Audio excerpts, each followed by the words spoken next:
ओम नमो भगवते वासुदेवाय नमः। ओम बृहस्पति देवताय नमः। तो प्रिय श्रोताओं, आज के इस वीडियो में आप सुनेंगे बृहस्पतिवार व्रत कथा और अंत में आप सुनेंगे बृहस्पति देवता की आरती। यह कथा आप सुनने के साथ साथ स्क्रीन पर देखकर पढ़ भी सकते हैं। तो चलिए अब यह कथा आरंभ करते हैं। तो बोलिए प्रेम से विघ्नहर्ता भगवान श्री गणेश की जय, बृहस्पति देवता की जय।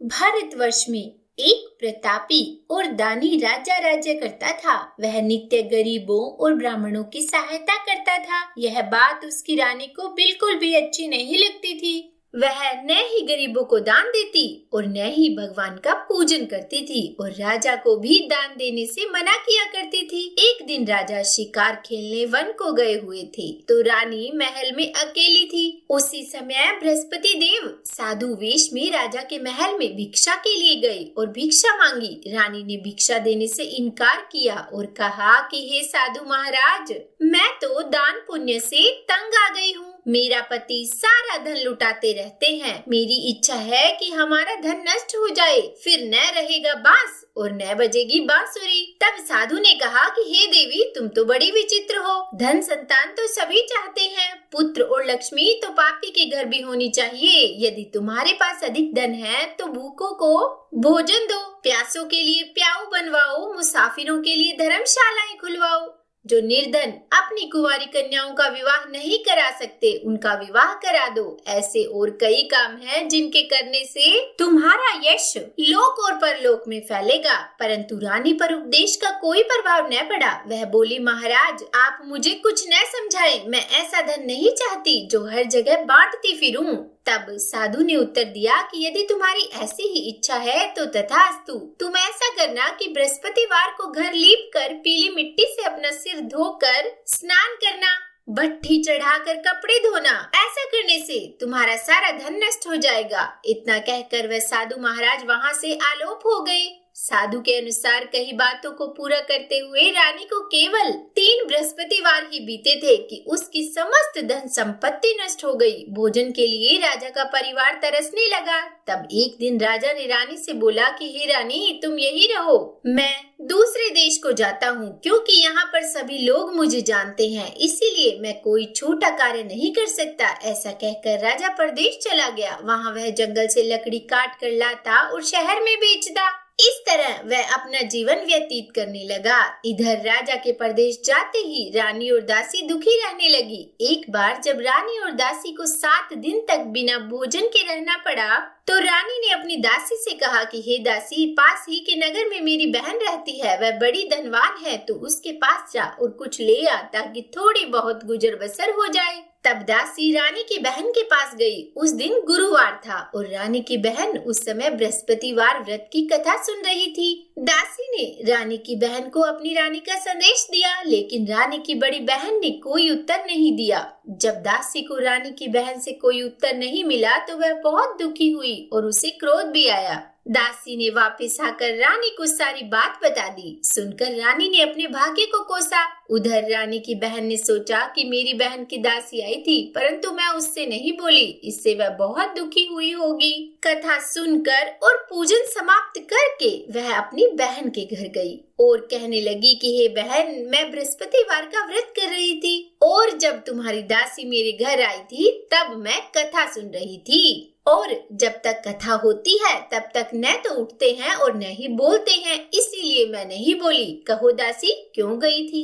तब रानी बोली कि बहन, तुमसे क्या छुपाऊं, हमारे घर में खाने तक को अनाज नहीं था। ऐसा कहते कहते रानी की आंखें भर आई। उसने दासी समेत पिछले 7 दिनों से भूखे रहने तक की बात अपनी बहन को विस्तार पूर्वक सुना दी। तब रानी की बहन बोली कि देखो बहन, भगवान बृहस्पति देव सबकी मनोकामना को पूर्ण करते हैं। देखो, शायद तुम्हारे घर में अनाज रखा हो। पहले तो रानी को विश्वास नहीं हुआ, पर बहन के आग्रह करने पर उसने अपनी दासी को अंदर भेजा तो सचमुच अनाज से भरा एक घड़ा मिल गया। यह देखकर दासी को बड़ी हैरानी हुई। दासी रानी से कहने लगी कि हे रानी, जब हमको भोजन नहीं मिलता तो हम व्रत ही तो करते हैं, इसीलिए क्यों न इनसे व्रत और कथा की विधि पूछ ली जाए ताकि हम भी व्रत कर सके।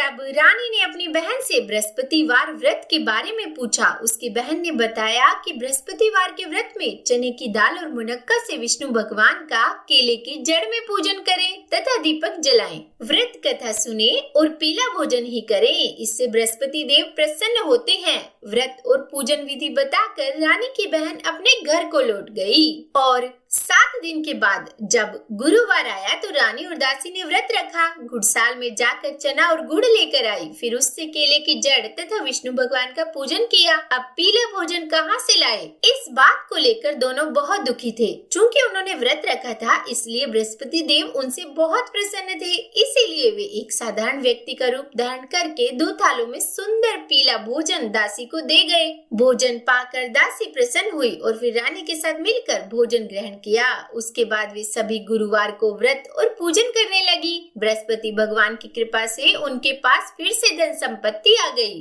परंतु रानी फिर से पहले ही की तरह आलस्य करने लगी।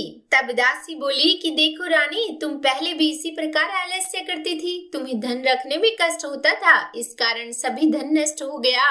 और अब जब भगवान बृहस्पति की कृपा से धन मिला है तो तुम्हें फिर से आलस्य होता है। रानी को समझाते हुए दासी कहती है कि बड़ी मुसीबतों के बाद हमने यह धन पाया है, इसीलिए हमें दान पुण्य करना चाहिए, भूखे मनुष्यों को भोजन कराना चाहिए और धन को शुभ कार्यों में खर्च करना चाहिए, जिससे तुम्हारे कुल का यश बढ़ेगा, स्वर्ग की प्राप्ति होगी और पितृ भी प्रसन्न होंगे। दासी की बात मानकर रानी अपना धन शुभ कार्यों में खर्च करने लगी, जिससे पूरे नगर में उसका यश फैलने लगा।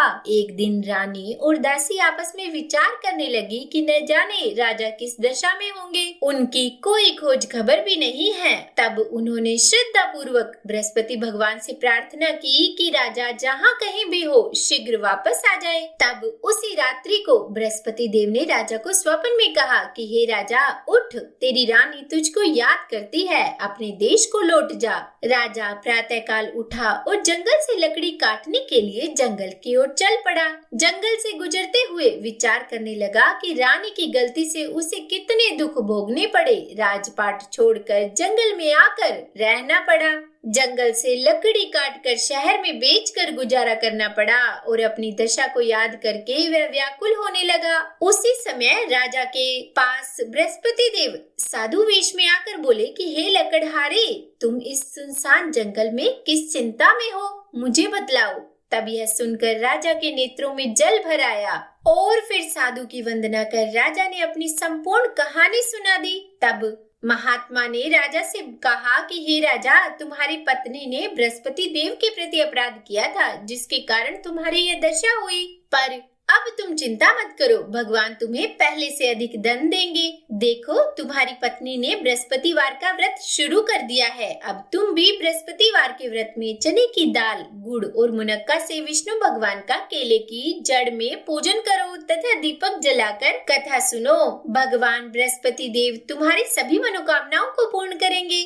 साधु की बातों को सुनकर राजा बोले कि हे प्रभु, लकड़ी बेचकर तो इतना पैसा नहीं बचता जिससे भोजन के बाद में कुछ बचा सकूं। मैंने रात्रि में अपनी रानी को व्याकुल देखा है, मेरे पास कोई साधन नहीं जिससे उसका समाचार जान सकूं। फिर मैं कौन सी कहानी कहूं, यह भी मुझको मालूम नहीं। तब साधु ने कहा कि हे राजा, मन में बृहस्पति भगवान के पूजन व्रत का निश्चय करो, वे स्वयं तुम्हारे लिए कोई राह बना देंगे। बृहस्पतिवार के दिन तुम रोजाना की ही तरह लकड़ियां लेकर शहर में जाना। तुम्हें रोज से दुगना धन मिलेगा, जिससे तुम भली भांति भोजन भी कर लोगे तथा बृहस्पति देव की पूजा का सामान भी आ जाएगा। और जो तुमने बृहस्पतिवार की कहानी के बारे में पूछा है वो मैं तुम्हें सुनाता हूँ। वो इस प्रकार है कि प्राचीन काल में एक बहुत ही निर्धन ब्राह्मण था। उसके कोई संतान नहीं थी। वह नित्य पूजा पाठ करता था। उसकी स्त्री न स्नान करती और न ही किसी देवता का पूजन करती। इस कारण ब्राह्मण देवता बहुत दुखी रहते थे। भगवान की कृपा से ब्राह्मण के यहाँ एक कन्या उत्पन्न हुई।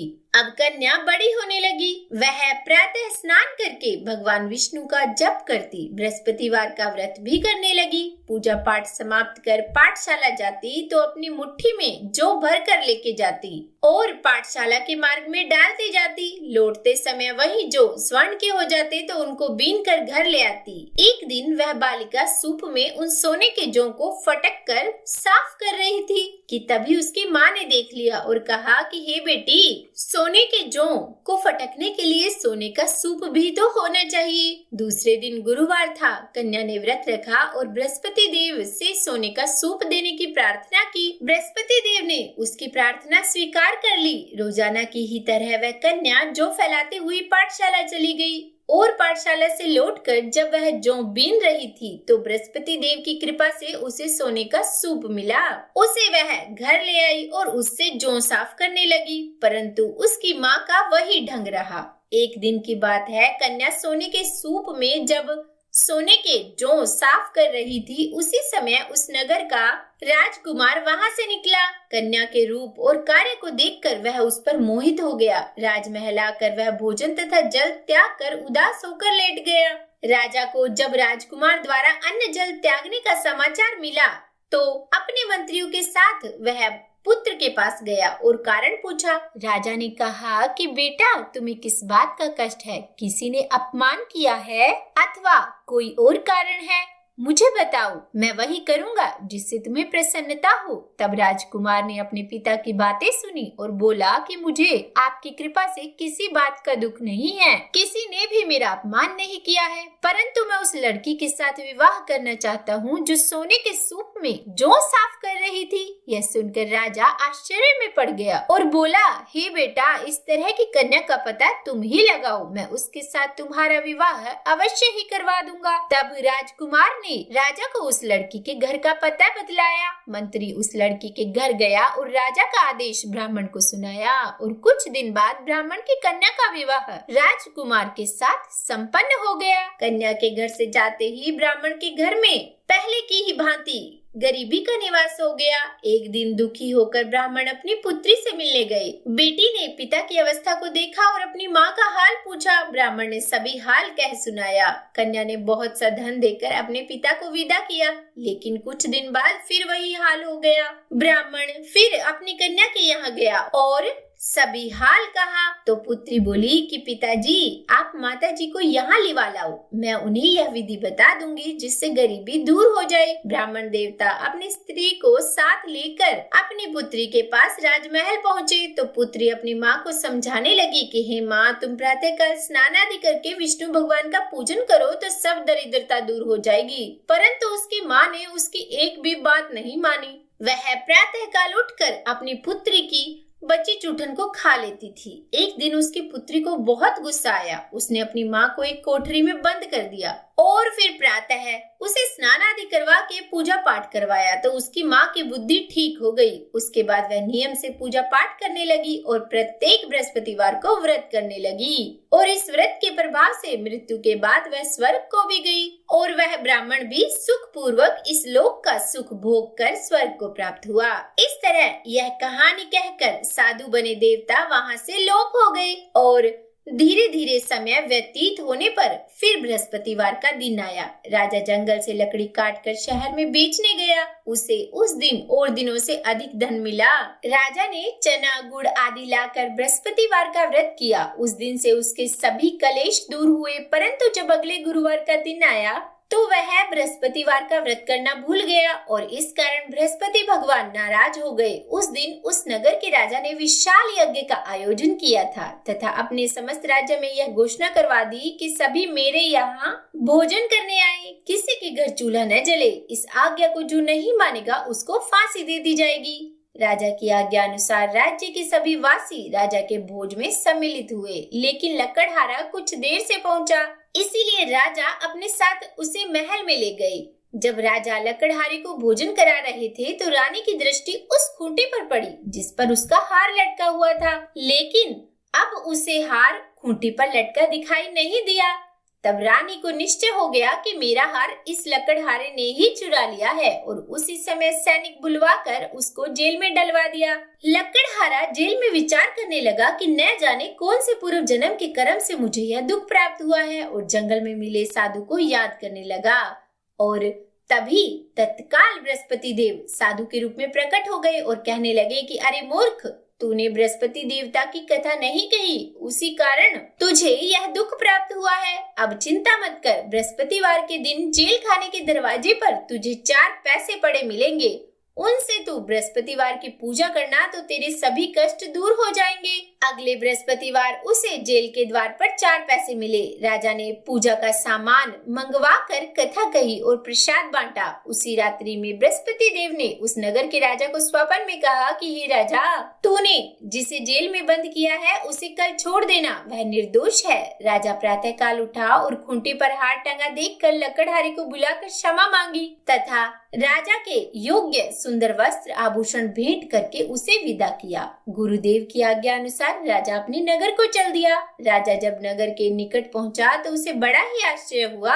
नगर में पहले से अधिक बाग, तालाब और कुएं तथा बहुत सी धर्मशालाएं, मंदिर आदि बने हुए थे। राजा ने पूछा कि यह किसका बाग और धर्मशाला है। तब नगर के सब लोग कहने लगे कि यह सब रानी और दासी द्वारा बनवाए गए हैं। तब राजा को आश्चर्य हुआ और गुस्सा भी आया कि उसकी अनुपस्थिति में रानी के पास धन कहां से आया होगा। जब रानी ने यह खबर सुनी कि राजा जी आ रहे हैं तो उसने अपनी दासी से कहा कि ये दासी, देख राजा हमको कितनी बुरी हालत में छोड़कर गए थे, वे हमारी ऐसी हालत देखकर लौट न जाए, इसीलिए तू दरवाजे पर खड़ी हो जा। रानी की आज्ञा अनुसार दासी दरवाजे पर खड़ी हो गई और जब राजा आए तो उन्हें अपने साथ महल में लिवा लाई। तब राजा ने क्रोध करके अपनी तलवार निकाली और पूछने लगा कि बताओ यह धन तुम्हें कहां से प्राप्त हुआ है। तब रानी ने सारी कथा कह सुनाई और बताया कि हमें यह सब धन बृहस्पति देव के इस व्रत के प्रभाव से प्राप्त हुआ है। तब राजा ने निश्चय किया कि 7 रोज बाद तो सभी बृहस्पति देव का पूजन करते हैं, परंतु मैं प्रतिदिन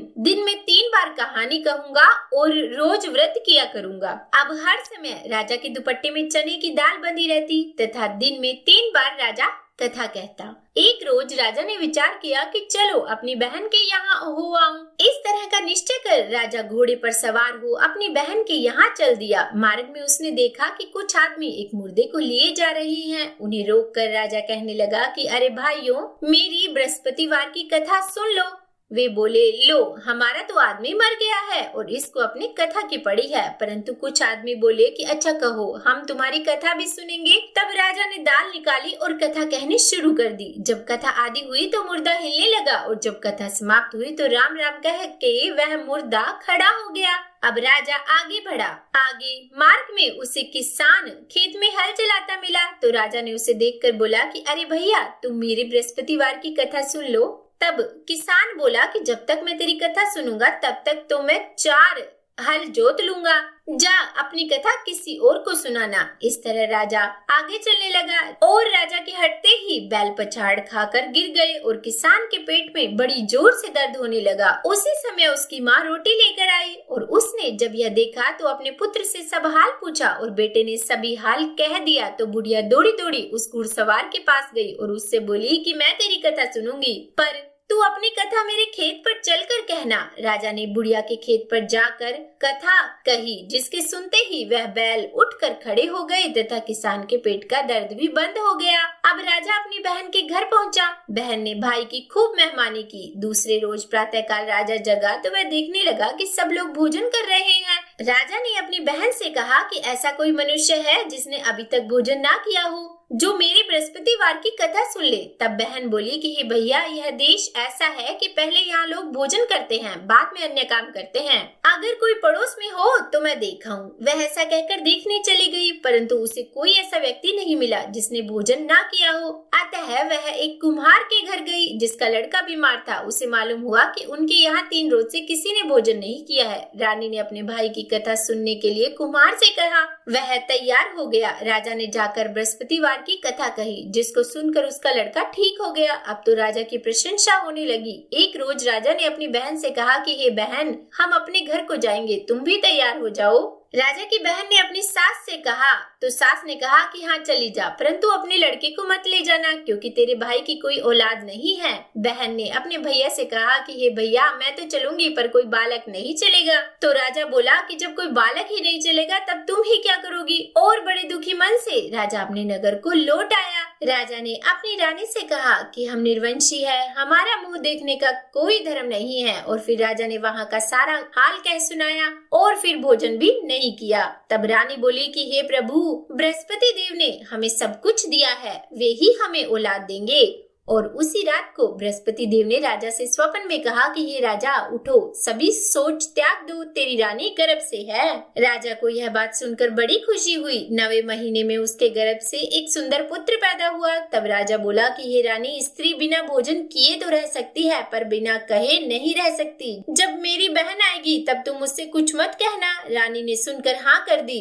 जब राजा की बहन ने यह शुभ समाचार सुना तो वह बहुत खुश हुई और बधाई लेकर अपने भाई के यहाँ आई। रानी ने तब उसे आने का उलाहना दिया, कहा कि जब भाई अपने साथ ला रहे थे तब तो टाल गई, उनके साथ नहीं आई और आज अपने आप ही भागी भागी बिना बुलाए ही आ गई। तब राजा की बहन बोली कि भाभी, अगर मैं ऐसा ना कहती तो तुम्हारी औलाद कैसे होती। बृहस्पति देव ऐसे ही हैं, जैसे जिसकी मन में कामना है सभी को पूर्ण कर देते हैं।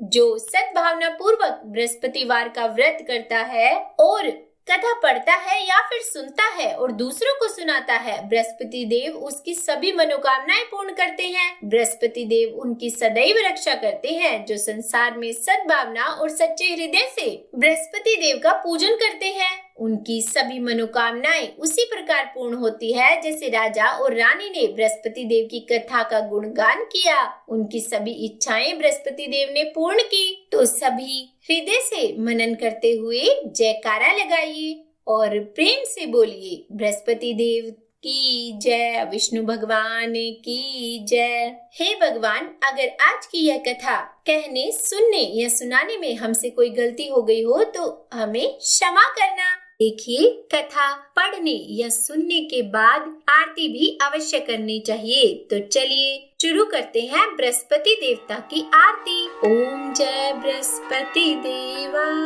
स्वामी जय बृहस्पति देवा। छिन छिन भोग लगाऊं, छिन छिन भोग लगाऊं, कदली फल मेवा। ओम जय बृहस्पति देवा, तुम पूर्ण परमात्मा, तुम अंतर्यामी। ओ स्वामी तुम अंतर्यामी। जगत पिता जगदीश्वर, जगत पिता जगदीश्वर, तुम सबके स्वामी। ओम जय बृहस्पति देवा, चरणामृत निज निर्मल, सब पातक हरता। ओ स्वामी सब पातक हरता।